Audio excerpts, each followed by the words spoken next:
Welcome to H&D Comedy Podcast. Work it, boy. Get funky, get freaky. With your host, HAFA and Davey.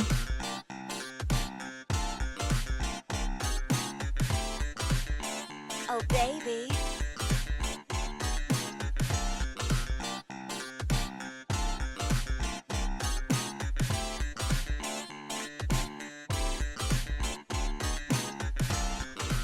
Ooh. Thanks for tuning in. Record now. Okay. Shoot. No service. We started this podcast drunk. Hey, man. Hey. That's what's up. Let's do it. Yeah, we got drunk one night, and then he was at home. We had literally just left each other, and I texted him, and I was like, dude, we riff off each other. We should just start being on camera and getting used to it and trying to be funny. I've had similar conversations with people. It's been one of those things where every time we get into talking about film or doing something, we always kind of go, we should be recording this. Yeah. So But there's a couple times we probably shouldn't have been recording. So that was the other conversation. Yeah. So funny. When you told me you were a comedian, I was like, oh man, he's got so many more stories besides being a stuntman. Accurate. Yeah. I mean, hey, look, you can see, if you see the movies behind him, he worked on a Cocaine Bear. Yeah. The Curse of Curse of Bridge Hollow. Yeah, as far as like action stuff goes, like most of the Marvel things I got to work on and that kind of stuff. Comedy wise, I come from a family of, as my mom used to describe, my grandmother was full of piss and vinegar. That's what you'd say. And to tell a micro story was, we were at Thanksgiving one day, and I'm swearing like a sailor. Oh, the fucking guy, and the thing, Italian, we're using fuck as a comma. And so we're like, oh, this fucking thing. And my mom slaps me on the shoulder, and she's like, hey, watch your mouth in front of your grandmother. And my grandmother turns around and goes, what the fuck did he say? And so, that's the we're like, no, bro. So, growing up, my family was just like that. But I always wanted to try stand up. So I did that for a little bit. And it was fun. It was cool. It wasn't a career for me. It was something that I was like, I wonder if I could do this and get people laughing and that kind of stuff. And then after I started to get paid to do it, I was like, all right, fair enough. If I pursued it, like, I know it could go somewhere, but it wasn't really what I wanted to do. And so you learn, you kind of try out material, but then you also learn observationally that like material is the best. Riffing off the crowd. So what's the background? What's your... Well, I come from just like a weird, we don't have any kind of money. I'm like half white, half Mexican. Yeah, so like you can already tell like the jokes on that right there is already like one of the jokes I started out, I already make fun of myself for being Mexican, and I'm like, growing up, white people would be like, oh my God, you're Mexican? Ugh, I don't want to hang out with you. And then the Mexican But people you were got like, a tinge of ginge too, I see it. yeah, a little bit, yeah. That's the Mexican. Yeah, that's the Mexican. A lot of Mexicans have red. It's like a white bean chili. Yes. That's right. Yeah, dude. I'm like Chipotle, not the sauce, like the food, The food. Yeah, the It's restaurant. Mexican, but it's fresh. Yeah. It's Mexican, but it's Mexican, but it's white. Right. Yeah. It's a fusion. Yes. Oh, that's hilarious. I grew up and my mom, she was like, you should call yourself HAFA because your name is, because you're half Mexican, half white. And then it kind of just went on from there. And I met this dude at a party one time and he's like, hey man, you got a cigarette? And I was like, yeah, man, can I sing you one of my rap songs? And he's like, nah, man, I don't need a cigarette anymore. That's not what I said. That's probably how it went. I had about 15 beers in me, so I was like, let's let that thing fly, okay? So was that a true story? Did you do the rap song and get the cigarette? He Like did. what He- happened? Yeah. He did rap in front of did me rap, yeah. on the back porch of a house right here in town. Yeah. And that was that was 2017, 2016. Dude, That's was amazing. like- That's amazing. that was probably Don't say 2020. That's a no, lot. that was way before that. That was Was it? probably like 2014. Okay. There's a So, lot of years there. Which that was so long ago. It actually was now. Yeah, that's Yeah. true. What about you? What's your we know how you met, but why the comedy podcast? So I wanted to pursue comedy. I was wanting to get up on stage, but I've stage fright, people. I got picked on a lot when I was a kid. So I was like, let's do a podcast. At least I'll get in front of a camera and I can at least try to be comfortable. People are going to see this. I know they're going to see it. And then we'll get on stage, and we need to go get on a stage and do an open mic.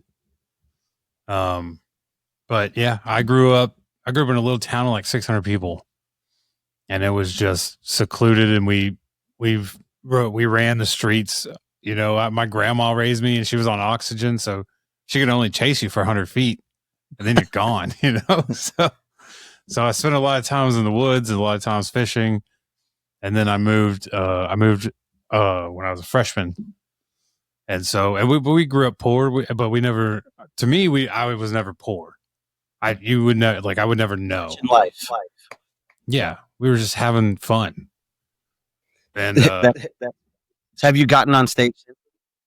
I've gotten on stage a few times. Not since we started the podcast, but back when I was drinking a lot, I would get just hammered and go up there and make fun of the crowd. Yeah. So, Fuck it. yeah. But now I'm sober. I haven't drank since January. I've lost 155 pounds this year. That is So, good. That's good. Yeah. Got 100 to go, bro. Nice. But, What kind of stuff are you doing to get in shape? Do what? I said, what kind of stuff are you doing to get in shape? Oh, I'm constantly just moving. You can ask him. It's like pulling teeth trying to get me in a room because I usually have something that I have to go do. And so Yeah. I'm actually trying to slow down on that where I just start telling people no because I want to help everybody, but it also hinders me because I'm like, oh, I'll help you out. And they're like, we also have to be here at 5:30. And you're like, shit. Okay. So Did you ever? I'm ahead. sorry, I didn't mean to jump. Go ahead. I'm going to start. So after surgery, it's been kind of a challenge. I get sick pretty quick. But once I'm healed up, should be in the next 4 months, 5 months, probably January, I'll start hitting the gym. I golf every chance I get. I'm out there walking, hitting shots, shanking shots mostly. No slice. Little slice, Well, congratulations. Let me say that. And then I don't know if you've ever seen, there was you remember Mad TV? Yeah. So Mad TV had a skit that was fucking hilarious where, what's her name that does Lois and Miss, forgot her name. Oh yeah. Dude. Yeah, I know who you're talking about. But yeah. Alex Bornstein. Yeah.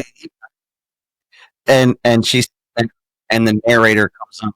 It was like, are you tired of not being able to lose weight? Want to lose weight fast? And blah, blah, blah. She's like, yeah, it's so hard. And then the guy goes, well, now there's this new formula called eat less and move more. And she goes, it sounds hard. He goes, all you have to do is eat a little less than you do and move more than you move right now. And she's like, how does it work? And he's like, it's just the whole thing with the interaction. He goes, well, how much do you spend in groceries a week? She's like, $450. And he's like, good God. Well, just maybe cut down. So I don't know if you've ever seen that skit, but when you were like, I'm always doing something, I'm like, that's all it takes. That's you all it just takes. you just move around. Yeah. Also, I'm a firm believer that it appeared that creation and like movement go hand in hand. So I always say keep moving. That's one of my things I live by, because it's like you look at art, you look at movies, you look at a podcast. None of it exists unless you actually move. You know, you got to move to create. And so I'm like, all right, that's going to be a phrase of mine. Yeah, that's cool to say. Yeah, I like that. Yeah. It's like being consistent, you know, keep moving. So are you planning on getting back on stage? Yeah, we need to. We actually interviewed a comedian here in Dallas, and he knows some open mics, so we need to hit him up and go back up there and get on a stage and get booed, and you know. Well, so let me ask you this. What type of material, like if you got up there right now, what kind of stuff would you do? Right. Honestly, I don't know because I haven't sat down and tried to write anything. Every time I go to write, it's like, well, He's got to go be somewhere at 5:30. yeah. I'm like, well, that's stupid. I gotta go take the trash out for my neighbor. You got me with that one. Well, you know, one of the things that I did material, and then just to challenge myself, I got up there unprepared completely. It was one of the best sets I ever had. And I don't know if this is worth doing or exploring. Like if I handed you, the hard part about your stand-up comedy is somebody hands you a microphone in a crowd room going, say something funny, you know. The Joe Pesci, like, make me laugh. Come on. So within that, it's a couple of, like, I'm sure that if I asked you, right, what's something funny that happened to you, whether with siblings or your friends or your family or so, you know, like that story that you told about cigarette and rapping and podcast, like you can have a subject and that's it. So when I got up on stage, I was like, subject, traffic, you know, or stuff growing up with my family, like said to me today, they're like, oh, one of the funniest stories you ever told was when you and your brother were driving across the country. And so like, I know I can just regurgitate that story and it's a laugh every time. And that, I'll tell you the story real quick. It's just like, I was driving for like 8 to 10 hours and I got really tired. I was like, I woke my brother up. He was sleeping till 8. And I was like, you need to drive for a little bit. So we pull over. He's like, all right, Mountain Dew and snacks. He's like, I'm ready. We start driving. I lean back in the chair. I was like, oh. And I felt like I fell asleep for like 2 seconds. And then the car goes, on the road. And I wake up and I go, what happened? And he looks over and he's like, I don't know. I had a dream. We hit a tree. And I was like, dream? How long were you asleep? Because you got to go to REM sleep. You know, and I was like, how long? He goes, I don't know. I was like, so now for the next 8 hours, I was like this, just nervous. But like there's certain stories that I could just regurgitate that are funny every time. I watched a woman. I didn't know you could walk to a sound. I mean, a smell. She was on the phone, and there was like stupid story, but a rank smell was through the house, right? And I watched her walking like a wall. She was like walking, and she's on the phone. All of a sudden, she's like this. I didn't know you could walk into a smell. You know, so there's certain stories. Right? So that would be my suggestion. It's like, fuck the writing and the material, and go up there and be like, I'm going to tell these 3 stories from when I grew up or whatever. I was actually telling a story the other day. I don't think I've ever told you this. So, oh boy, when I was a wee little lad, ooh, little boy, I played baseball every day, summer, winter, it didn't matter. My mom would find a league and I'd play. But it was summertime, and I was like, "Hey, mom, I'm going to go fishing with Shane." And she was like, "Okay, don't forget you have a game." And this is the 90s. You got to be somewhere at 5:30. Yeah. This is the 90s though. Like I don't have a watch, you know. Got a pager. And so she was like, "You have a game at 4:30," and I'm like, "Yeah, got it." And me and Shane are just down there just all morning, just popping fucking fish. And I don't have a sundial. I have nothing on me. And so the next thing I hear is just this fucking car horn just going off on the bridge above us. And I see my mom leaning over and she's like, "Get the fuck in the car." And I'm like, oh shit, you know? I'm like, dude, I'm covered in fucking fish blood and like just shit. So I run up there and I'm like, on and play baseball. I did, yeah. I get in the car and she's like, "You got to change the car." She's like, "It's already 4:15," and I'm like, "Okay, I'm sorry." So she's yelling at me the whole time. I get to the game. I walk up to my coach. Coach turns around and he goes, "What is that?" And I was like, "What?" And he was like, "That smell. That's awful. That smells." I was like, "That's me." You know, like I'm like 8. I'm like, "Sorry, My bad. I'll do better." But and then like a week later, we were down at the same spot.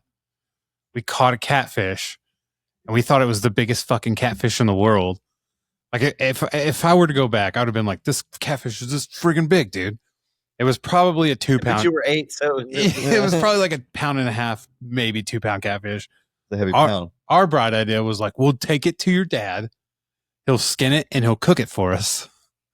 So we're like walking down the road with this catfish, and here comes my aunt. She's like, "What are you doing?" I was like, we caught this. Look at this. Look how friggin' big this thing is. She's like, "Go put it back in the water." I'm like, "It's like 6 pounds." She's like, "It's like 2. Like, get the fuck out of here. I'm going to beat you." yeah. See, like those stories are fun. Do you watch Brian Regan? You ever hear his baseball? But he was like, when I used to play Little League, he was like, I hated playing Little League, and they would get us to play by offering us popsicles after. He's like, so they'd be like, "Hey Brian, what position you playing?" He'd be like, "Grape."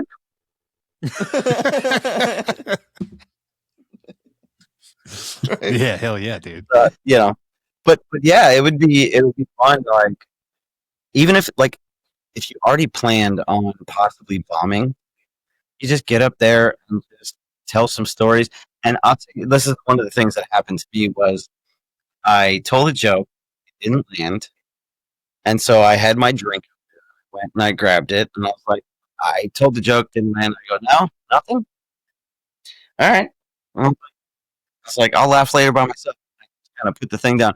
And the more I made fun of myself, and I learned that from, like, when I was doing the cruise lines, and I was opening up for, like, P. Diddy's Bad Boys of Comedy, which I didn't really fit. You know what I'm saying? and it was like black dude. You know? So, but I was opening. So it was actually the opposite, you know? And, yeah, no. And so I went up there, and the first set I did okay. And then and this is the very first time I did it on the cruise. I was like a little nervous and this and that. I did my material. I was like, "All right, give it up, blah, blah, blah." Rip Michaels was the headliner, and I introduced him, and he comes out. And I noticed that him and the host, they keyed. It was their move, right?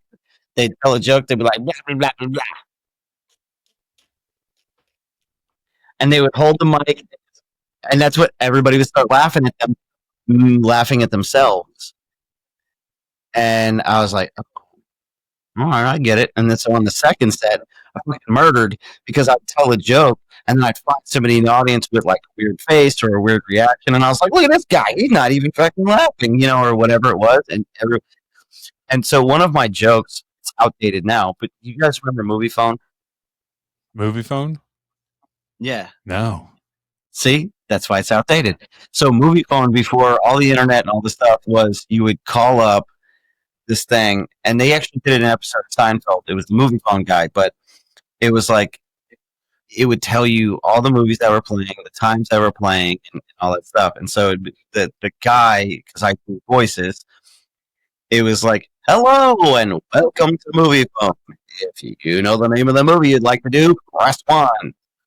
So I created a joke that was, does he talk like that regular? And if he's out on a date, you know, and the date goes well, and then it ends up at the house, and he's like, "Hello and welcome to the bedroom.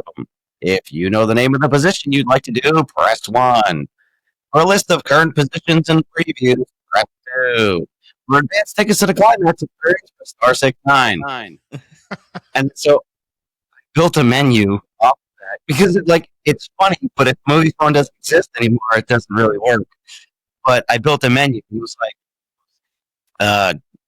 like foreplay, rated PG-13, scene with a running time of 2 minutes and 22 seconds. Press 1.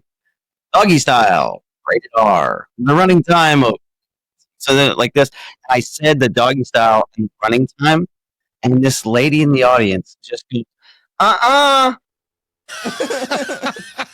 I gotta stop. I was like,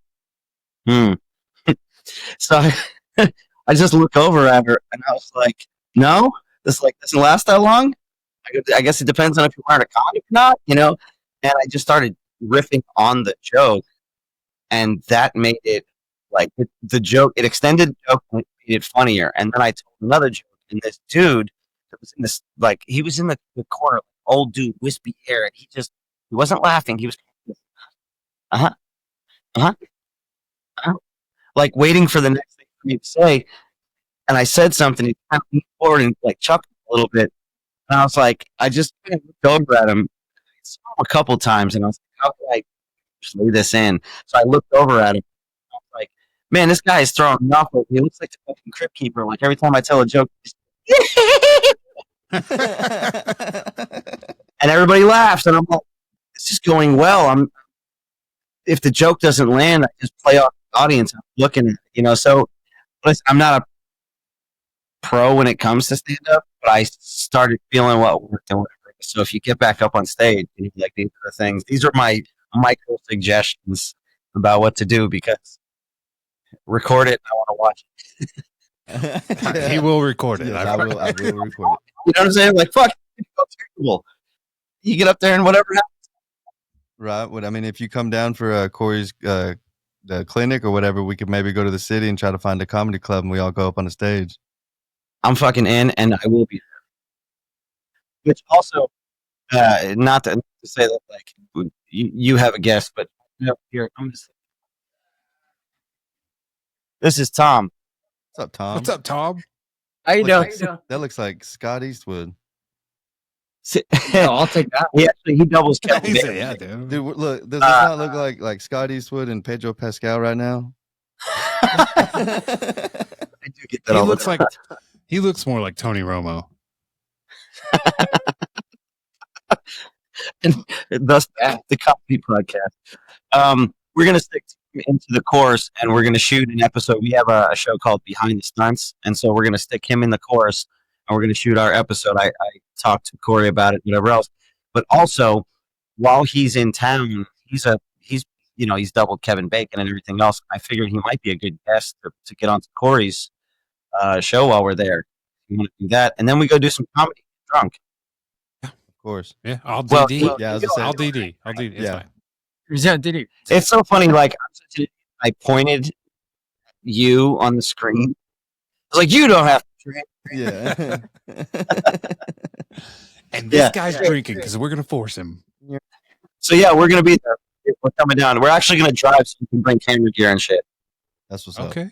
Where y'all coming from? Yeah. Georgia. It's gonna be a 12-hour, and hopefully I don't fall asleep into a tree. At least in my dreams. One of the funny things doing Corey's podcast was never anticipated in a million years that I was going to do any voices. And then Corey was like, all right, hear it.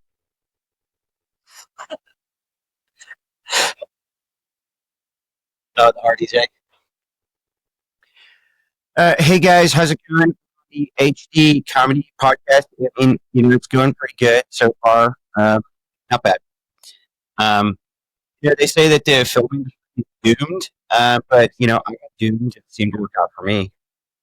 God, 2 minutes seemed to work out for me.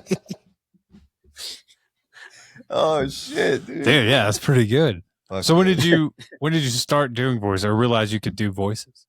When I was a kid, man, I was always like a sound mirror. That's the way I describe it. If I hear it, I can probably recreate it. And there's some stuff like, what's his name that does John Madden from TV? Yeah. Like, I can't do that. I have such an appreciation for him the way he does that, because, hey, folks, John Madden. It's just like, I wish I could do that. And I don't know how. He does it so well. Yeah. So like He did it in front of Madden, which had to be intimidating as hell, you know? They're like, here's John Madden, do him. Now, if I could do a good Madden, the funniest thing, and this is going to be a bad impression, but the funniest thing I ever heard him say in a real game was, he goes, they did a replay, and he goes, all right, look at the way he uses his hands to catch the ball, and it uses big, strong legs to run into the end zone. Strong legs. I was like, yep, he used his hands to catch, and his legs to run. Good job. He did. That is a great analysis. I'm not going to lie. Yeah. But then again, some people need that. I had an ex-girlfriend. She asked me to teach her self-defense. And I was like, all right, throw a punch. She goes, my hand or with my foot? And I was like, there are no fist kicks. You know what I'm saying? Like, there's no foot punches. Foot punch me right now. Yeah. Hand kick me. Yeah, that's a fetish now on OnlyFans. Right. Along with the Have you thought about doing like Chris Collinsworth? Do you watch football? I used to religiously, and then because I'm a Dolphin fan, I got depressed and stopped watching. and then I got excited again, and then I'm now Now 1-4. Depressed. Yeah, You started in Avengers. I like the Red Sox. You know how the Red Sox were like first? Dolphins were the only team to go undefeated. So my theory is that is hanging over them until like, their team goes undefeated. Like they got the curse, you know. I could be wrong. And then you were excited because you were like, Tom Brady's going to do it. And then Eli Manning walked through the door and was like, fuck Tom Brady. All of it. It's just the Dolphins they hurt my heart. My cousin's a huge Dolphins fan too. And so in the early 2000s when I was getting into football, I was like, oh man, this team's really cool. Ricky Williams, no quarterback, whatever the hell. Zach Thomas, Taylor. They had a great defense. But Ricky Williams was like, you never knew what he was going to say. And you knew that he was going to run for 200 yards on Sunday, but between Sunday and next Sunday, he was going to say some wild shit and probably fail a drug test.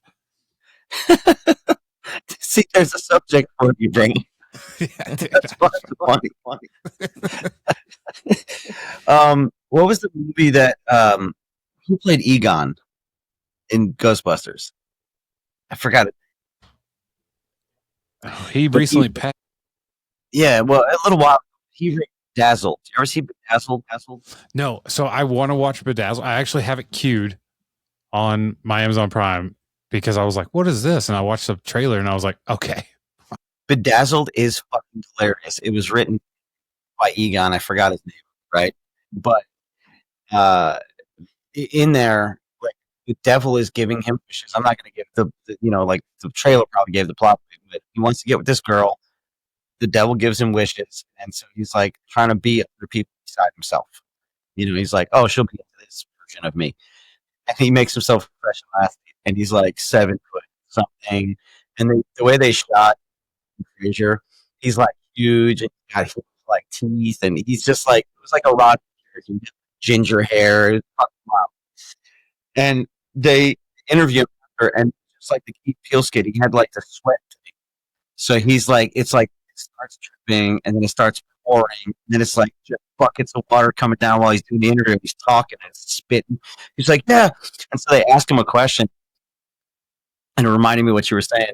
He goes, well, you know, we go out there, we try to do our best, you know, we give 110% and this and that. And they're like, no, the other team was doing this. What'd you think of that? And he's like, well, you know, we go out there, we do 110% each time. And he's just like a fucking giant dummy. It's in that movie. And you're like, you never know what he's going to say. So that reminded me of that. But definitely watch Bedad. Fucking hilarious. Yeah, I'm pumped. Brendan Fraser, dude. It's got to be. Did you? What was the movie he did in the fucking suit? The Whale. Yeah. So I don't know if you guys watched that movie, but there was like controversy around that I found hilarious. They're like, well, why wouldn't you just get a 600-pound actor. And my brain was like, really? You know what I'm saying? Because like, it was hard enough for him to move in the 90-pound suit in addition to the thing. And like, if you've been on set, you do like 12 to 16-hour days, do all the things. And I was just like, good for you, Brendan Fraser. And people were hating on him, but it was a really good movie. Did you guys see that shit? That shit was It was intense. sad and intense. It was. But it made me want candy bars. Yeah, the drawer full of candy bars. He's like, please, I just need one. I'm like, oh God. I haven't seen it yet. Oh, dude. I know I'm bad. Listen, that doesn't give the plot away. This is a drawer of candy bars. Yeah. That's not normal? I mean, that's true. This guy has a dresser full of candy bars. Like candy bars, dildos, strap on, normal stuff. Kisses. Kisses, little Hershey Wait. kisses. So, aside from the dildos, do you actually have a drawer of candy bars? He said no, that'd be insane. It's little watermelon slices. Well, I mean, like, listen, every home after Halloween has a bowl of like the little micro candy bars. My favorite time of the year. You go over to anybody's house, like, oh, Butterfinger. Oh, a little piece of candy. It's nothing like getting sugared up in October and then fat in November because of Thanksgiving. That's not going to be me anymore. Well, I mean, listen, here's the reality, right? You mentioned the surgery. Did you get the gastro? Yeah, I got the bypass. The thing is that you're active, right? And you got the surgery and stuff like that. Just a curiosity question is, what is the like intake look like? What does your diet look like in terms of like, for me, when I literally, if I need to like trim down for a roll or do some stuff, I, instead of having, burritos and this and that, I do like lettuce wraps and other shit. You know what I mean? Like, is it a little bit of cleaning in addition to? It's very strict. So the first week was straight up just water. Oof. And then I got to have bone broth. That was awful. That was the worst. Like after your third cup of broth, you're like, Jesus, dude, I'll do anything. You can't put anything in it. No. And then And the next iteration was smooth. yeah, and then I got to go to protein shakes. And then I got to go to soft foods, which I'm kind of still at. So your stomach's basically you're re-stretching a new stomach. So it's like this big around. I don't know if you can see that.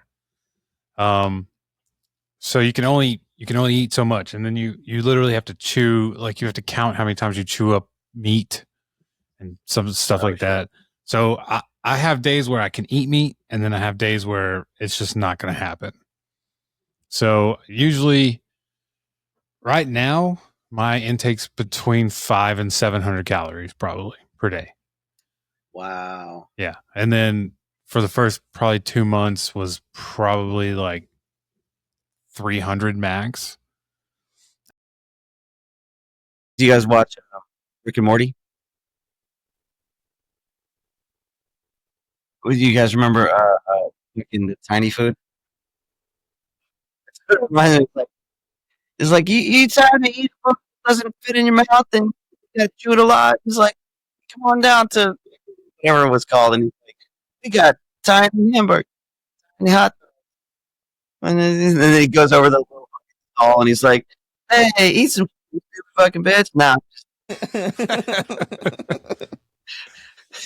I feel like there's like, if you got up one day and started talking, you could kind of like tie all that shit in, because like that sucks. I feel like there's humor somewhere, It, like, yeah, it's like the other day. Yeah, well, yesterday actually, so we had to do this class at work, and they were like, "Oh, we're furnishing your lunch," and I was like, "Terrific! I can't wait." Thanks. So they walk in and they have like 70 sandwiches from Firehouse Subs, and they're so good. And I'm just looking at these assholes grabbing their sandwiches. Somebody's like, "Hey man, are you gonna?" They're like, "Hey man, are you gonna eat?" And I was like, "Well, I could go over there and chew all of that up, but then nobody's gonna want to be in here because I'm gonna explode all over the room, dude. Like, gonna throw up Both everywhere. ends. And so like, I can't have bread. I can't have lettuce. Nothing with seeds.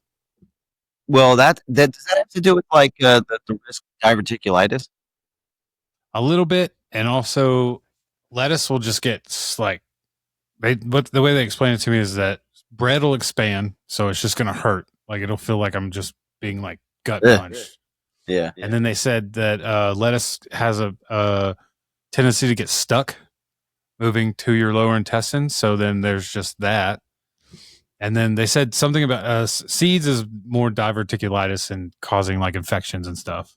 Yeah, because and this is just a little because my mom had diverticulitis, and my dad was recently diagnosed with it. It's the pectins and the lectins, right? And so lectins in the seeds, they get stuck in the intestinal walls, and then they rip that shit, and then you have to have pro and prebiotics. What it sounds like you actually just need to carry a ninja bullet with you and just put the firehouse up to the so That's what somebody was like, man, I broke my jaw, and they were like, you could just literally just take a bullet, grind all that stuff up and drink it. And I was like, that sounds awful. He was like, oh yeah, no, it's the worst thing ever.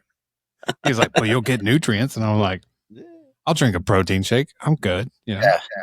Yeah. So micro story was I was on Avengers, whatever the last one, Endgame, and I was Ravager, and what I describe as like I was a female alien, right? So I was an alien prosthetic that they glued on my face with this. It had a ponytail. It had like fucking sharp eyebrows. It's like female features. I was like, you made me a woman. Chola. Maybe a woman. If I intended to be that, cool. I didn't know what I was signed up for. She's like, cool, work on it. This is amazing. Lean back, my face, lean back. I'm like, and apparently there's a funny story within that, which is they thought I was a female. And so some people were checking out my ass. And then they were like, oh, did you see that over there? And somebody had found out that it was me. And so they were running around going like, yo, check her out, check that out, like this. And they're like, that's good. And then they'd be like, hey, Bobby. And I'm like, yo.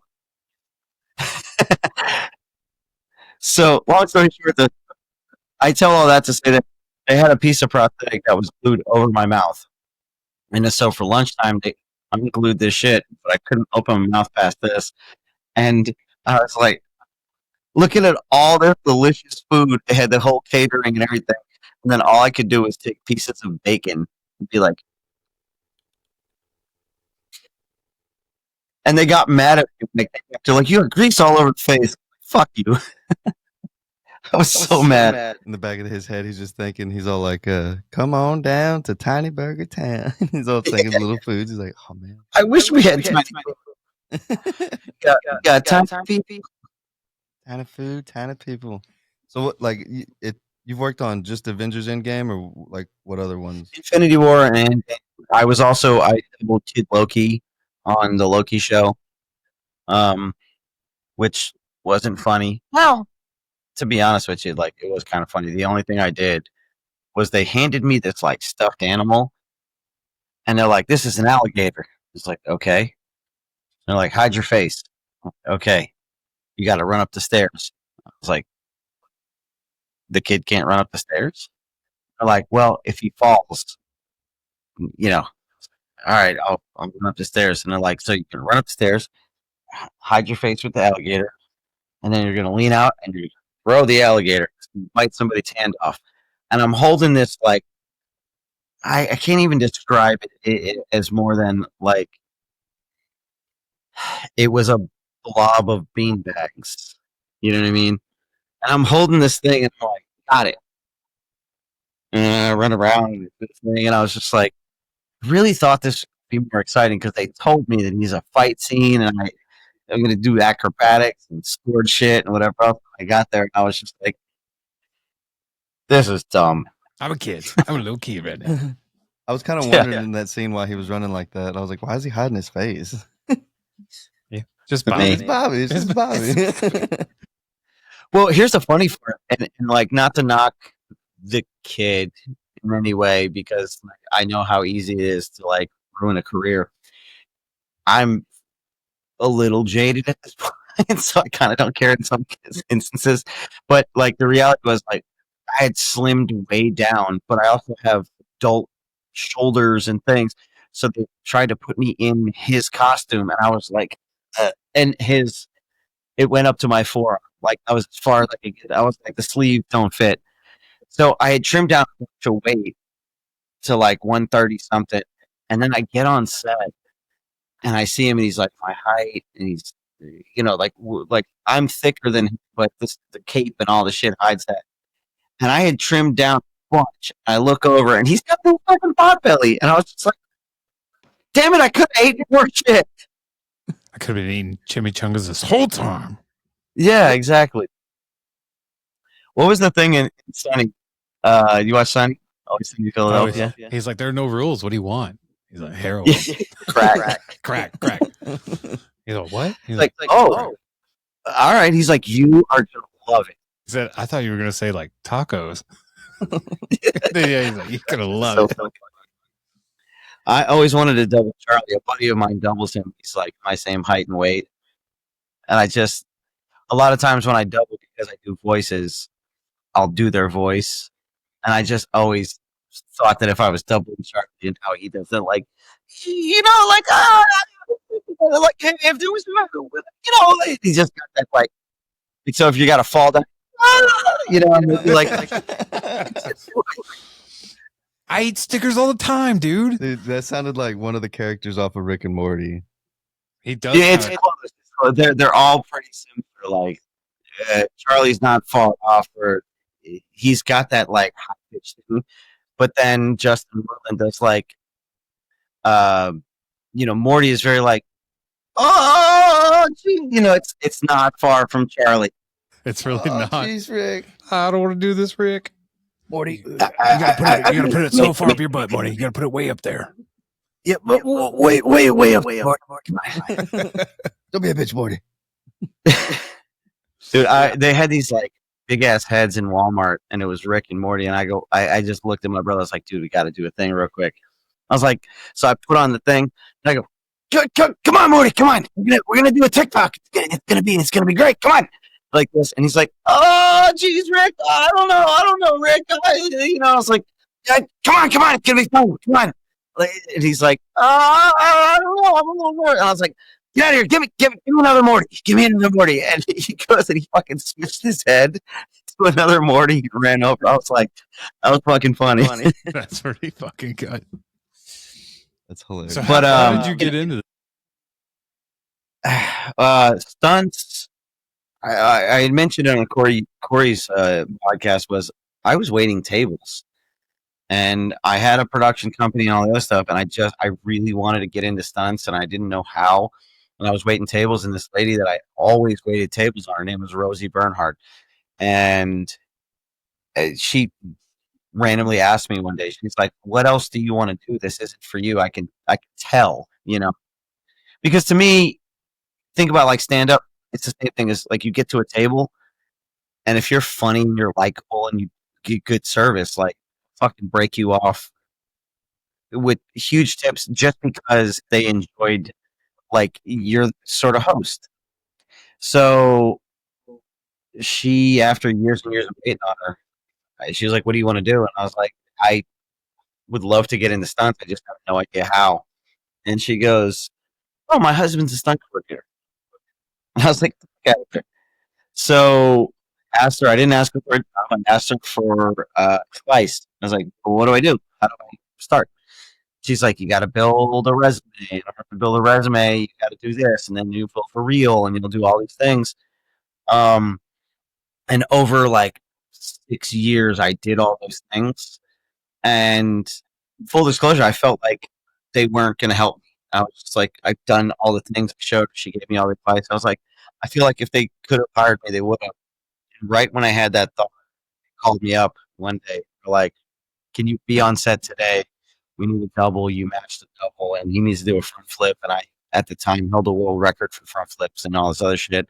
So like, went to set, and I put in weird hair and all this thing. It was on Step Up Revolution, and I doubled the character Moose. And when he flips in the scene, that's actually me, and that's how it's what called a Taft Hartley. So they tafted me in the industry, and that was my first job, and it came from the same people I was waiting tables on. And I took all their advice, and they brought me in the industry. And that was like 2011. I'm gonna tell people I know Moose. I know Moose. I was Moose. You guys don't know Moose. I know Moose. The front flip Moose, not in the front fart. Yeah, front fart. Sorry. That was me front flipping the other day. So that's how I got started. And then as I was, like I still love doing stunts and everything else, but I've gotten more into like producing and directing and coordinating. And it's been a journey because it goes from performing, and then you kind of want to eventually be able to like, oh, at this age, I can't fall down anymore. I can't do that shit. So if you don't start to make this transition early enough, you'll find yourself kind of going like, look, I performed until I couldn't anymore, and I never got the experience that I needed. So I had kind of gotten lucky with some friends and some things that trusted me because I had run businesses for so long that coordinating, I understood the stunts, and the business side came naturally. So all the paperwork that comes with coordinating and scheduling and everything, I understood it. So then it goes from coordinating to like you hope that you can second unit, or it's assisting and then coordinating, and second unit directing and producing and that kind of stuff. So it's been the journey. I kind of did it like a card trick where I was like, I'm going to produce and then I'm going to, so that's kind of how it played out. And I've gotten better at producing. And I was a writer before all this stuff. Like speaking of comedy, like that's one of the things was I was a comedy writer, and I wrote there was a competition, Nickelodeon Fellowship. I wrote an episode of SpongeBob. And I won. And so, but I couldn't go to the fellowship. So, it was just like, oh shit, but at least I had that accolade. And then it turned out that in the competition, they couldn't make an episode out of it. So they wrote a kid book out of that script, and it's SpongeBob's Day Off. And you can like find SpongeBob's Day Off is actually like, I don't get any credit. But when I entered the competition, it was just one of those things like, we could do whatever we want with this. Thanks, buddy. Yeah. That's Nickelodeon's motto. Yeah. Yeah. Did you guys see the video that's going around? Nick or Treat? They did a Nickelodeon thing. All the kids were like, Nick or Treat. And the internet went, whoa. That was way too close. Yeah. It's fucking amazing. But it was also like, wow. You guys really dropped the ball on that one, Nickelodeon. Who was in this focus group? Just that one black dude in the back. Yeah. So my wife also does stunt, but she's the voice actor and everything else. And she goes, man, they just needed to enunciate more. Like they were blending. Nick or treat. Whoop, whoop. Oh. Maybe Nick or treat. I got my dance knickers, my house knickers. Again, Mad TV, bro. Did you see that skit? Snickers. Yes. The what was his name? Mikey Day. I think it was Aries Spears and whatever else, but they didn't do it. Wasn't Snickers. They spelled it Sniggers. And so, like, there was a person and they're being all belligerent, and it's a black dude, and they're like, "Here, have a Snickers," and they hand it to him, and he eats it. He turns back into a white guy, and I was like, "Wow, you definitely couldn't do that today." And feel free to bleep this shit out in your podcast. And maybe here's what I was saying. Pop off. This has been my kind of take on this whole situation for a long time. Is if I'm referencing something that happened a long time ago, I didn't write it, I didn't produce it, I didn't put it out there. It exists, and I can't even talk about it. Like, it was funny. It was supposed to be Snickers. It was called Snickers. They did an episode that was what was it? It was Family Feud. It was like, and it was the Migers, Migers, and the Kragers. And they had the guy playing Louis Anderson. He walks out and he's like, "All right, guys, we got the crackers and the nuggets." And everybody's like, and you just see the guy on the Miger side. He goes, "It's Miger," and he's like, "All right, sorry about And but we're talking about like early '90s, and that was just like you can get a laugh out of it, but it's also like, yeah, all right, I get it. It's a little insensitive into things, but at the same time, like, can we not talk about it? It was a skit. We should talk about it. It was like the old South Park joke. It's been 27 years. We can talk about it now. What was the thing that Kevin Hart got kicked off the Oscars? He was supposed to host the Oscars. It was a lifelong dream of his. And he had a joke from like the 90s where he was like, if my son is gay, I'm going to break the dollhouse over his head or something. And he made some. And then he refused to apologize. He was like, I don't think I did anything wrong here. But at the same time, he eventually was like, no, sorry. Yeah. I don't know. He really wanted to host. Yeah, that he really wanted to host. They were like, sorry. I think the funniest thing that ever happened was the Don Cheadle thing on his podcast, though, or whatever it was. He was sitting down with people, and he was like, "How old are you?" With Don Cheadle, and he's like, "I'm 48." And he's like, "Damn." Oh, Kevin Hart. Yeah. And he's like, I'm you know me, I'm 56 years old now. Damn. Yeah. I'm sorry. Mark Wahlberg called him out. He's like, what you did for Dom was wrong. Like, that shit was funny as fuck. I don't know. It didn't stop him, though. He's still rocking, I don't know. A lot of comedians talk about, since we're on a comedy podcast, a lot of comedians talk about how,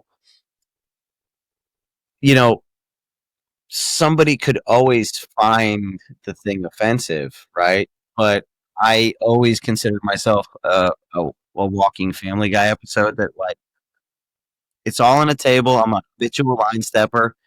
Fuck your couch, Charlie Murphy. Buy a new one, you rich motherfuckers. Motherfuckers want some Fuck your pancakes. couch. He said, I'm going to get you for this, Charlie Murphy. Go get some new legs. You guys turn a little blurry. What do I do? Oh, no. Oh, hold on. Give Is it it a my sec. Wi-Fi? It's my Wi-Fi, isn't it? No, it's probably mine for sure. I have the shittiest Wi-Fi. If I just sit real still. All right. That's okay. You guys, you're just blurry. Yeah, I'm prettier that way. Yeah, we look better. No, you keep mentioning. I got the beer goggles right now. Yeah. Maybe we're not blurry. Maybe that whiskey. I mean, we did see you pour it like 3 or 4 times already. No, you're not wrong. I got the glasses. I don't know if you can see it. They're my company. Good Slate Pictures. Oh, that's amazing. Dope, yeah. Yeah, so I was gonna say, if there's any way you could bring us one, then we can have Corey drink out of it every time he does a podcast. Oh, I'm gonna bring one now. So that's the whole thing. That's what's up. Which I was gonna have a drink on his podcast, and then I was like, nah, I should. And then I saw him drink, and I was like, motherfucker, I should have drank. You're like texting your girl. You're like, hey, bring me the whiskey. Bring me the whiskey.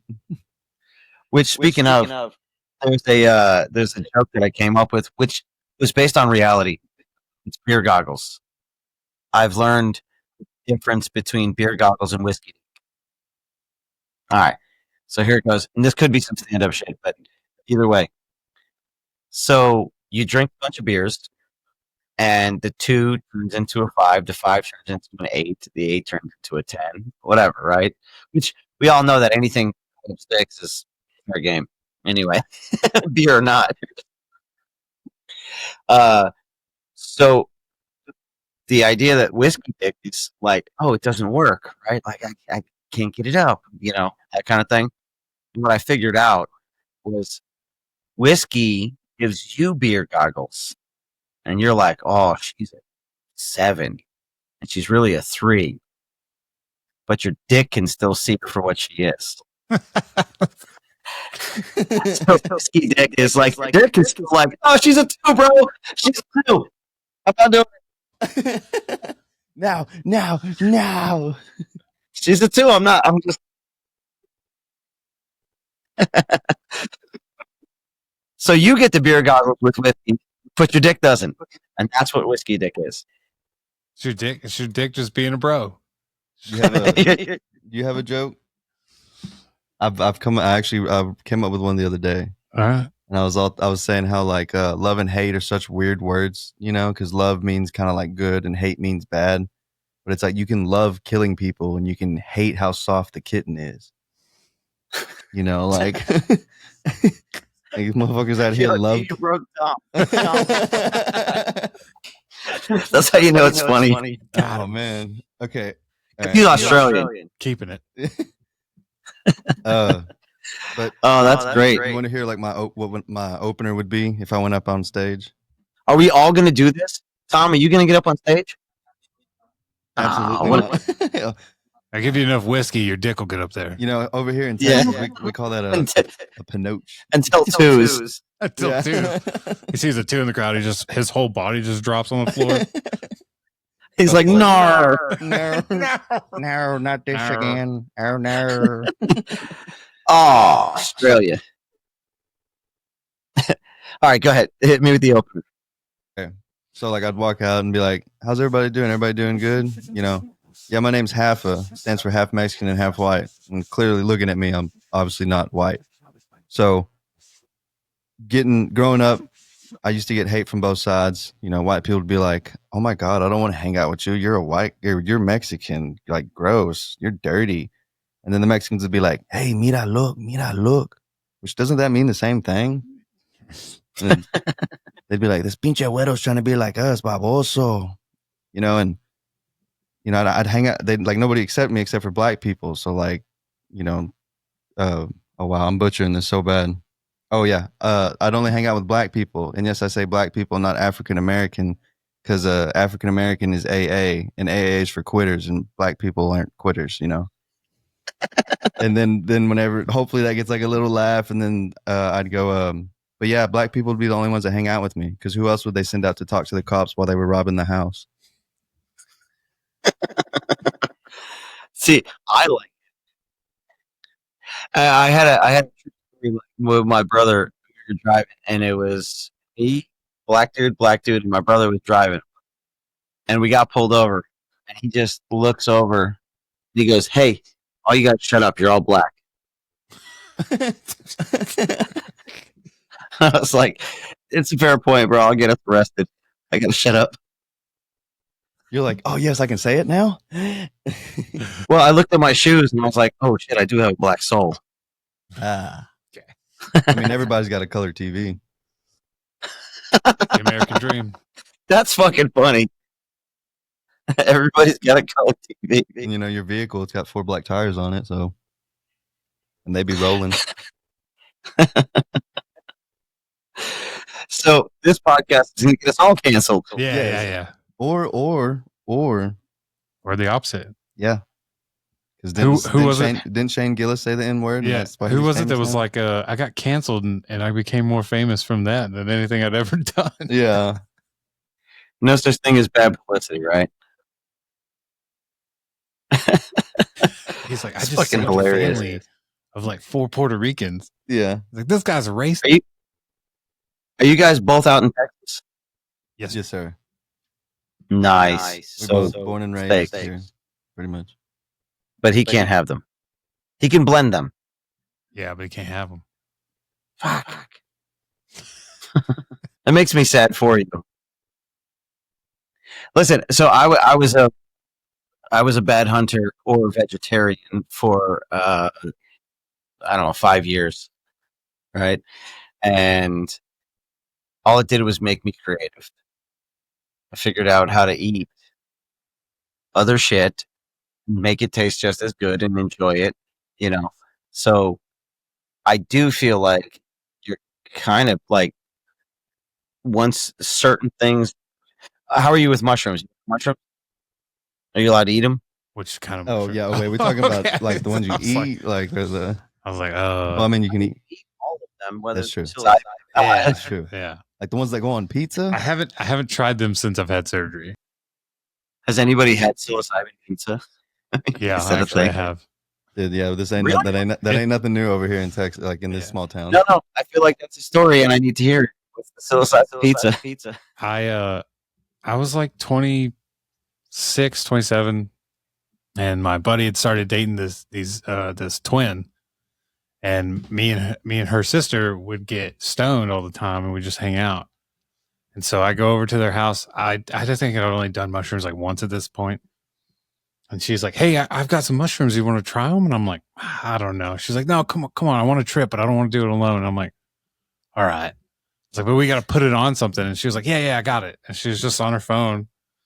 And then like 20 minutes later, the doorbell rings, and I open the door, and there's just a pizza on the ground. I'm like, "What the fuck is going on?" Whatever. So she opens the box, and she just throws all of these mushrooms on this pizza. And I'm like, "For real?" She's like, "Yeah, you're going to love it." And I'm like, "All right." And it was good. It was honestly pretty good. And then I remember we were laying in her backyard, and I was staring at the moon, and I was getting so pissed off because that motherfucker was an eyeball and it wouldn't blink. So I was having staring contests with the moon to the point I'm like crying. And I'm like, "You got to fucking blink at some point." And she's like, "Are you talking to me?" And I'm like, "No, I'm talking to him." And she's like, "The moon?" And I'm like, "Whatever, man. Let's get the fuck out of here." Was there meat on the pizza at the time? Yeah, we got bacon. It was bacon. Because bacon and mushrooms go good together. Yeah, bacon, bell pepper, You lost me at bell pepper. and onions, I think. She ordered it, dude. I don't know. I got so high one time I ordered a pizza and didn't order any meat on it. I ordered every vegetable they had available, and I didn't order any meat. Oh, I thought the story was going to go to like she made like a 99-cent Totino's pizza. Dude, honestly, probably would have been fucking good too. I was What a fat do you kid. want- I grew up on those things. That's fucking great. See, that's a good story too, man. Fucking mushrooms on the pizza. We went to Starbucks one time on mushrooms, and I Did the Starbucks lady put her legs down? dude, no, I thought I was fine. I was like, I'm not even tripping anymore. And they wanted Starbucks. I was like, yeah, I'll drive. I was fine the whole way there. Opened the door, walk into Starbucks, looked at the board, and their whole backboard's white, and everything fucking melted white. And so I couldn't read anything on the board. So now I'm just staring at this whiteboard like, what the fuck is going on here? And then I just hear, "Hey, do you want to order?" And I was like, "Oh." Yeah, I was like, just give me the coldest thing you have. She was like, "What the fuck?" This lady's like, "What?" And I'm like, "The coldest coffee you can give me, no milk. I want it." And she was like, "Do you want an espresso?" And I was like, "Yeah, that's fine. Yeah, sure." Should not have done that. No. So now I'm standing here and I'm still looking at this board that's just fucking white. And I'm like, "You guys see the lettering on that?" And she's like, "Yeah." And I'm like, "I can't fucking see anything." She's like, "What? You drove here." I'm like, "All right, well, that's not my problem. That's your problem." Well, I'm not driving back. That's fucking great. You're sitting there like this and like, "Hey, do you want to order?" You're like, "Oh, crap." I literally was just, I was looking over her, but I had no like time and space didn't exist. And this whiteboard was the only thing in my life. And I was like, where the fuck do the letters go on this thing? He's like, I guess just give me a tiny burger, dude. I don't fucking know. Oh, back to the voices. He turns into Joe's like, "Just give me the coldest thing you got." Yes. And then he looks over and one of the girls is like, "That's nasty. That's good. Slippery son of a bitch. You better put that. That's A lot of people can't do that. The Yeah, I can't do it. I sometimes I'll mess like old people. You know, it's real fun doing it with old people voices too. I'll be like, yeah, I ran into this old motherfucker the other day, and he was just like, hey there, sonny boy, I see you over there just doing your stuff, you know, and look like a strong little boy. And I was like, get the hell away from me, old man. He was like, yeah. He said, in my hands. Get your ass in. Haven't seen the paper boy in a couple of days. Seen the paper boy. That's fucking good. I do it. Eat the poo. The fuck.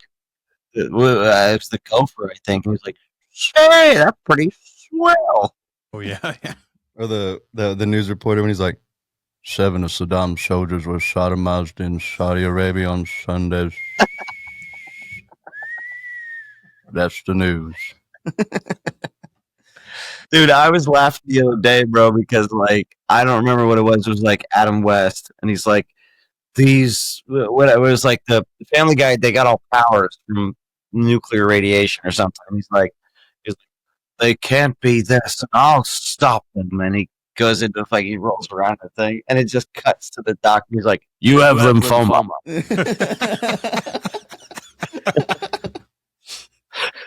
I thought that shit was great. And then Tom sent me this thing the other day. If you remember from TED, it's one of our favorite moments. Is that they go to the comedy club, and he's like, "Let's just go to the comedy club and shout out random things." And he's like, "All right, guys, so we need an event." And he's like, 9/11. And he's like, something else, this and that. And he's like, all right, we need be a person. He's like, Bill Cosby. He's like, no, let's hear from somebody else. He's like, Bill Cosby on 9/11. He's like, guys, you guys are monsters. He's like, we're giving you the fucking tools. Make some fucking comedy. Yeah, come on.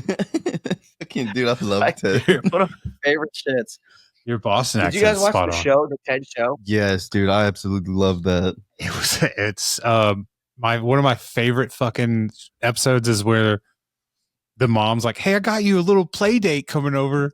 And it's a grown man, and he walks in and he goes, "Yo, yo, yo, what's up?" And then she walks off, and he's like, "You want a Zima?" And he's like, "You have fucking beer?" He's like, "Yeah, I got fucking beer. You want to see some porn?" And he pulls out like drawings.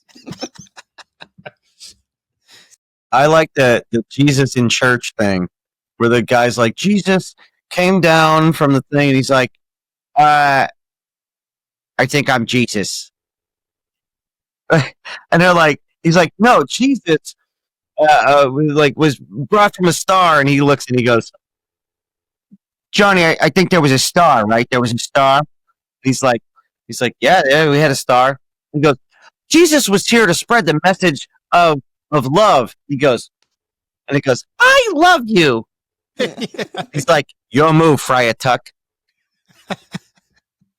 I thought that shit. It's such good writing. Did you guys see The Naked Gun? I haven't seen it yet. Oh, no, not yet. Seen it yet. I'm usually the type that waits until it comes out onto like Amazon or something, and then I watch it. Yeah, that makes sense. The last thing I watched was the new Leonardo DiCaprio film, One Battle After Another. Was it good? Yeah, it's fucking You hilarious. see Bobby in it? No, were you in it? I wasn't. Oh, come on, dude. I led you on. You could have said, Yeah, you could. man. Yeah, you could have took Corey's line and been like, "Yeah, that was me." I don't do a Caprio like, you know, like I could do the Django thing and just drop the N-bomb a couple of times.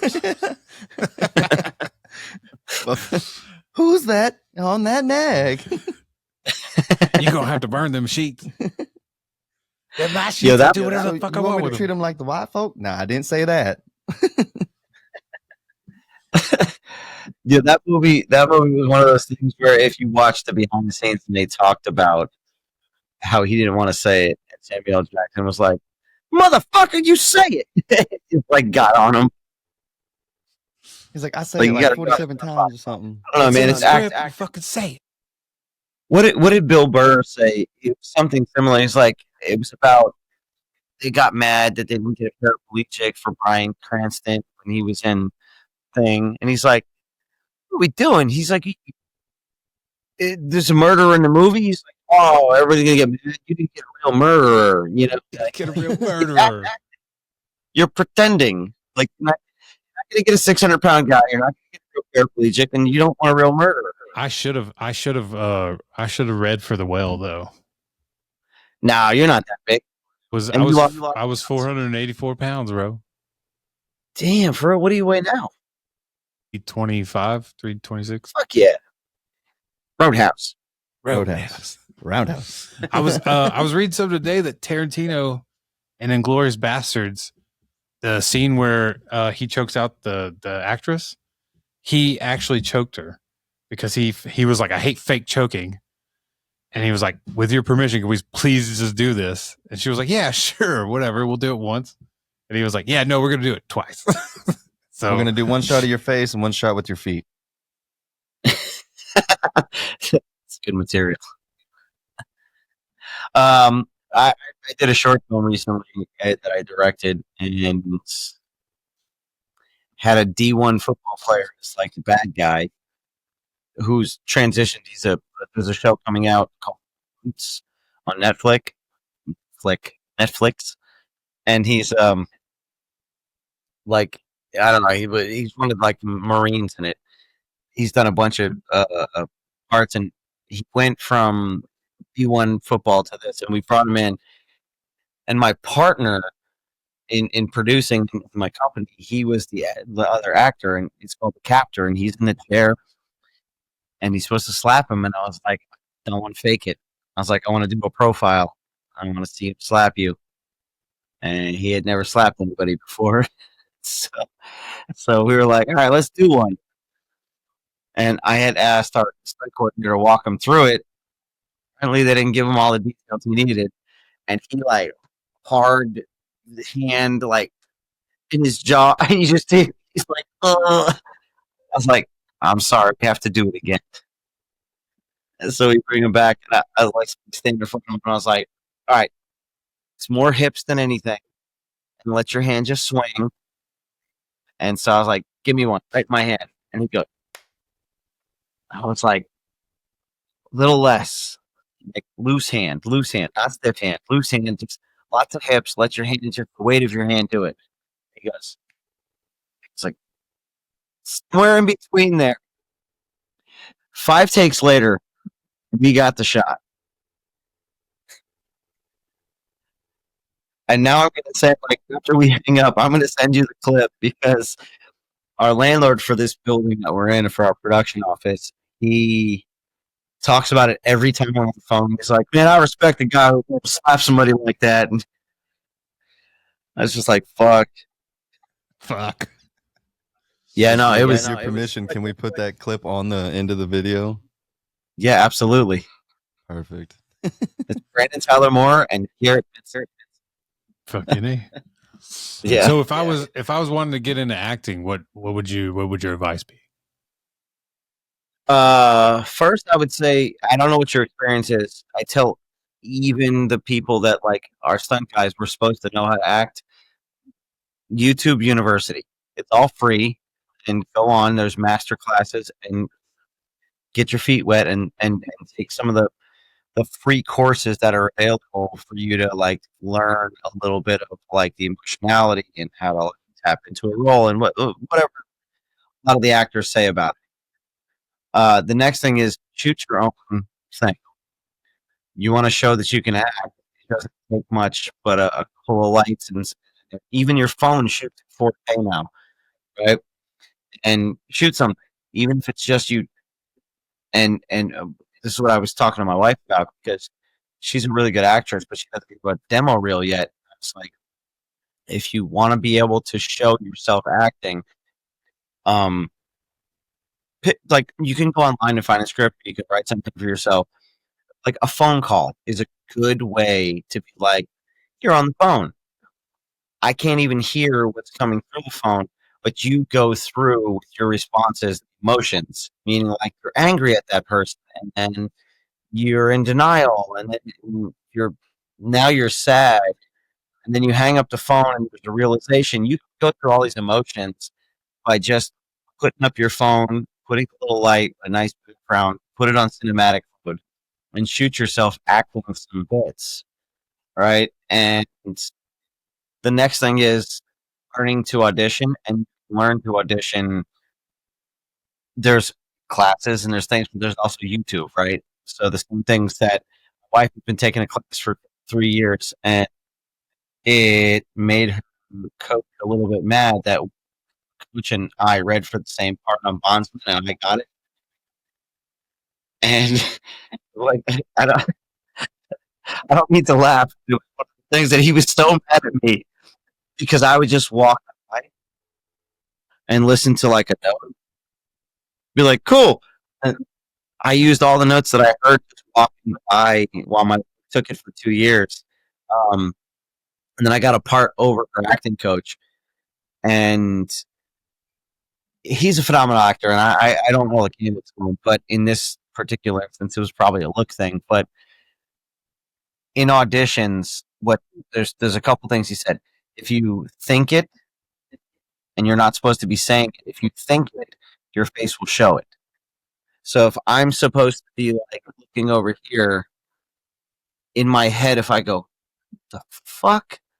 But I just say that in my face will like show that. So think it if you're not supposed to say it, and your face will. And then the other is interact around it. So if I'm supposed to be in an auditorium and it's loud and I'm having a conversation with somebody and I'm frustrated that I'm not supposed to, like, the next time we talk, we're going to be in a quieter place. Because this, and that's what he was getting at, was like, if I just talk to the camera and I go, this isn't working for me and this is too loud in here and this, that, versus I know it's an audition, play it like you're in place and you're frustrated so that like you actually, so on Bondsman, there was an episode 4 is, the whole character is, the whole episode is about me. It's a character that I landed. And when I did the audition, I was supposed to be getting food from a food truck. So I like put the camera up and I looked at me, and then I reached up and I was like grabbing my hamburger and I faked eating a hamburger when I looked around and I was like talking up at the dude. And I can guarantee you that most people just did like a thing where they were like right at camera. So those are kind of my things. It's like, go to YouTube University and take all the free master classes you can. They're out there. They exist. The next thing is learning how to audition. And the other thing is those 2 notes is play your surroundings in an audition. And also, if you're supposed to emote, not say something, think what it is because you're going to show it. And that was in Bondsman. I actually used that because I look in the rearview mirror and there's a demon in the mirror. And I look back, and so the scene, I go like this, and I'm like checking the back. And in my head, as I was looking, I was like, what the fuck? And my face showed what the fuck. My dad called me up. He's like, dude, he goes, I love that scene. He goes, your face was like, what the fuck? And I was like, that's what I was saying in my head. You're like, no way. So that's my advice, because I get some acting roles, but most of the time I'm throwing an alligator and hiding my face. Go wrap around right there. Amen. Well, thank you. Yeah, that was Yeah. great. I need to. I don't know if it helps. I mean, Anything helps. I mean, you have a buddy that's got good cameras and audio. I know we need to shoot something. I did do some acting for Corey. I basically just got yelled at by Corey for like fucking 2.5 hours the other night. And You want to? I might be able to pull it up real quick and show you. does he want to? Yeah, I mean, is he cool? Coordinators be doing that. Yeah, you probably right. we'll send it to you. Actually, whenever you're down here, I'll show you. That way, it'll probably be a lot better than this because I'm sure it's all pixelated. No, you guys are going in and out. So it's like my beer goggles are there, and then they go away, and then they're there, and I'm like, I'd sleep with them. And I'm like, wait, never mind. No, Yeah, no, I was gonna say, so you're saying your dick's limp, okay? He just slumps out of the chair. Yeah, he's like, I'm gonna just. Well, I mean, All right, so are we agreed? Me and Tom are coming out there, and we're all gonna fucking get up on stage for better or worse. 5 minutes, open mic. Well, Tom said he's not. He said we could go fuck ourselves. I'm pretty sure is what he said. Tom, if you're gonna He's get gonna in be the on the vehicle, fucking phone recording us. Yeah. Yeah, All right. for social Fucking media. Tom, you fuck. fucking Tom. Hey, Dude is hiding super in the hot corner. girlfriend with that social media. What an But asshole. yeah, I'm in agreement with this. I'm down for it. These are just assholes. He's an asshole. I was just about to say. A dingo ate my butt. That's a It's true real, story. man. That's a true story. I watched that the other night, dude. I was associating saying it's home. It's such a good line. I get serious about my food. That wood kept our people down for years. For 400 years. Anyway, sorry. We built the pyramids. So, are you going to do some research to find an open mic during that week? Or it's what? I'm gonna message that one comedian we had on and be like, "Hey man, you know, I got some buddies coming down. We'd like to try to go get up on stage, you know, this weekend. You know, is there any way you can find a spot or whatever?" Prefect. That's good producing.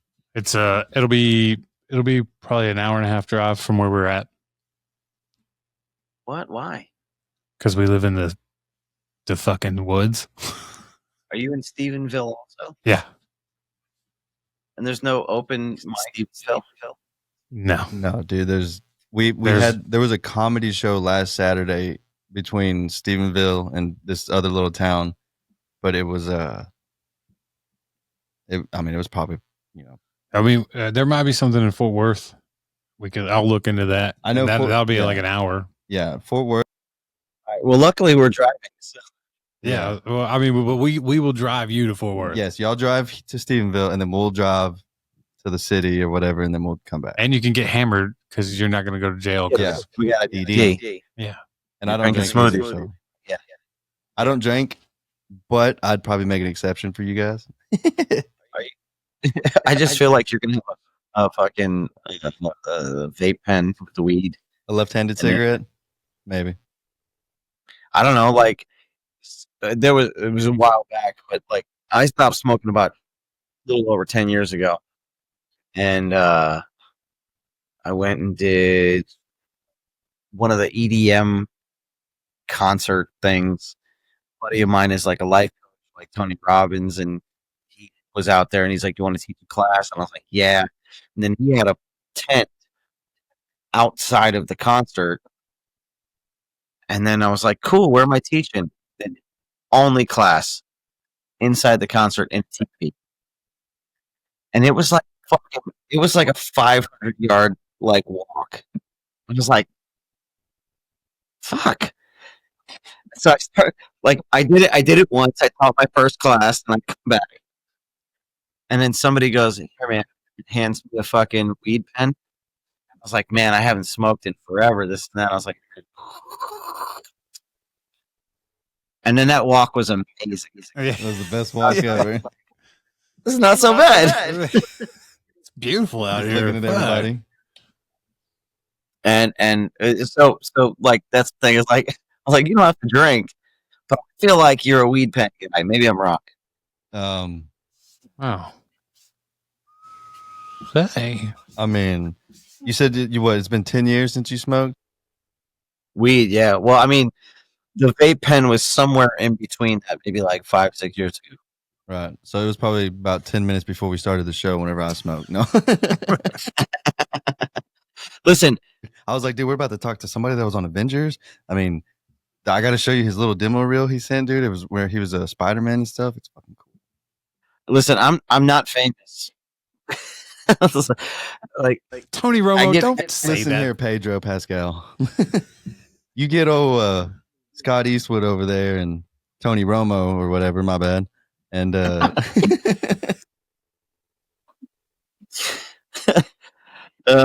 great. Well, shit, man. We've been going an hour and 23. What's your normal thing? I don't want to cut you guys off. Like, what's the? you kind of just go until the guest is like, all right, you guys are kind of dumb and I regret this decision. So, Hey, real quick before we do get off, our last guest was he's a genius, right? well, I mean, yes, but we had one more before him, but yes. we did. Yeah. Anyways, that guy talked to. How long we talked to him? Like almost 2 hours. Almost, yeah. And I was like, this guy has to know we're fucking dumb as shit. Like, how's he still holding a conversation right now? He's building an AI HR that's going to help businesses be able to find the right people to work for their job. Almost like Indeed, but like it's one of those like certain stuff that you say in your application and what you put down determines if you're going to get more of like a push or whatever. Like if they're going to be like, yeah, push, like bring this person in, or like, yeah, we don't want that person. My dad called me up. He was asking me about the AI and if it's going to replace us. And I used a Tilly something Norwood, and I saw a post that somebody was like, "All I got to do is take the Tilly stuff and make some AI porn, and then nobody will want to use her for movies." Like, oh, adult actress now. They're like, it's just that easy. But we were talking about, I was like, I always equate it to ditch diggers, right? It was 10 people that dig a ditch because a pool was being put in, or do some plumbing or whatever it was. Or you're making a foundation and you had to like move some dirt. Then somebody invented an excavator. And once that was invented, 9 people got hurt, and one went, what if I just learned how to drive that and learned how to use the machine? And then he started a company and bought more of those. And anybody that didn't get put from his crew, he put them on and taught them how to learn it. And instead of 10 people getting $100 to dig, he gets $1,000 to sit in an air-conditioned fucking thing and operate the machine. That's AI to me. Is like, it's happening. If you learn how to operate the machine, you'll be all right. If you don't and you get butt hurt, then you're probably going to get replaced. That's fair. Yeah. You know. That's a good way to look at it. That's really good. Yeah. Yeah. That's the best answer we've heard about AI. Yeah. Because did Corey ask him about it? Yeah. He asked everybody. He's like, how do you feel about AI? He didn't ask me. Yeah. Oh, he didn't? Yeah. Oh, Nah. Yeah. That's the best. That should be on the podcast, because that to me is the best answer we've heard. Yeah. Here's the thing: is that the VFX artists are going to get replaced, but there's going to be one guy that has to tell the computer what they want it to make. It can't just make it based on until there's Elon Musk chips in your head and you go spaceship. But the reality is, if it was 5 people before to make the spaceship and the future of Earth and Independence Day, it's going to turn into one guy going, give me a Earth and a spaceship, and he's going to get 3 times what the 5 people got. You know what I mean? Like, they're still going to save money, they're going to save time, but somebody's going to get paid to type in, I need a spaceship. As far as stunts, they get replaced, but I do think that like Incredibles is an animated movie and real movies, and there's stuff. I think there's going to be AI movies, there's going to be animated movies, and there's going to be movies that people make still. And when it comes out, they're like, dude, see that new AI movie? It's so dope. And some people can be like, I don't know, it's not for me. I like art. I want the little Asian to make the cup, and it's imperfect, and I appreciate the effort. And then somebody else is going to go to Pottery Barn and do like 50 of the same cup. Like I just think that's what I'm doing. 50 of the same cup. Holy shit. Yeah, they're exactly the same. There was no effort because a machine made the shit. But Pottery Barn exists. It's just an Asian woman that fucking crafted it, and it's imperfect. And some people appreciate the art. And some people, like, no, I just plug. It's going to be the same thing with movies. I do like a really grimy, just real movie, Yeah. It's great. I don't think there's any replacing it. There's something too perfect. And that's the thing about Pottery Barn. It's like every cup is the same. They're all perfect. I think that's AI. when people want like, oh, did you see? There's a fucking Starbucks cup in the shot. Like they want that man-made feel. I think it'll have its What do- run, and then it'll even out. Hopefully. Hopefully, I mean, I hope. But here's the great thing. Who cares if you like paint? If AI makes, or art, it doesn't stop you from painting. You can get butthurt and go like, no, if it's painting, I'm not going to paint. Or you can just go paint. So like the reality is like, if you love doing it, do it. Hell yeah. Good words, man. Fucking A. I actually have here, there's a pitch for you, and maybe somebody will steal it and make a movie out of it. Is somebody mispronounced laptop, and I heard laptop, and I was like, oh my god, a guy that his laptop becomes sentient, and the AI is writing jokes for him, becomes a comedian. It's called the laptop, right? And his career, because the AI is writing jokes, and then it fucking crashed. And he's like, have I learned anything? Process, and he's ringers of like, and he still go out there and be funny. I was like, there you go, movie. Holy shit.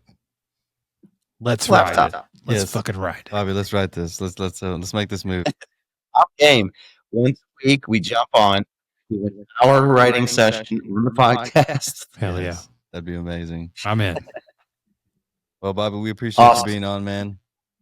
Yeah, man, this was fun. We'll see you 25, 26? Yep. Yep, 25th or 2 weeks.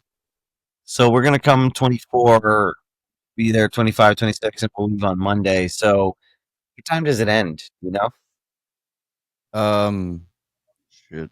I think it starts at like 10 and it ends usually probably about 5 or 6. Sweet. So the evening free. Yep. And then Tom can get drunk in the evening and then get in the car the next day and be like, fuck. Yes, dude, I got to get a shot. We got to get a shot of him like puking while the car's flipping. Sold. Perfect. We'll get him hammered at the comedy club Saturday night. Sunday morning is going to be a treat for Perfect. us. I'm fucking in. Thank you, sir. That was Awesome, great. man. Well, thank you so much. And I'm going to email you because I think Tom would be good to have on Corey's podcast. And I think my wife already responded and she's going to be on next week or something. Yes, sir. I think Hell it's yeah. next Sunday or it's either this coming, not this coming. I think it's the Sunday after. But yeah. I'm sorry I missed I'm not. your episode. She does her own thing, and I just like when people. So her name is Maya, but I call her Booch. It came from Smoochy Booches, and then one day I called her Booch, and it became she's resting Booch face, whatever else. So people ask me like, "Oh, what's Maya up to?" I'm like, "Oh, she's doing Booch things." I don't know. So- Booch thing. So if she responded and she emailed you, I have no idea. Perfect. Yeah, she She's did. doing wife stuff. Yeah. One last thing. I Well, did see a awesome, post. man. I saw a post that said, if Iron Man was black, who would play him? And the comment said, Robert Downey Jr. All right, Bobby. You have a good night, brother. I like the doom. Well, let's close it out with a little Robert Downey. Okay, you guys been great. It's not my best interview ever, but I appreciate you. And on to more things. All right, guys. Later, Bobby. Thank you for watching H&D Comedy Podcast. Work it, boy. Get funky, get freaky. Be sure to like and subscribe. It really helps us so we can bring you more content. Oh, baby.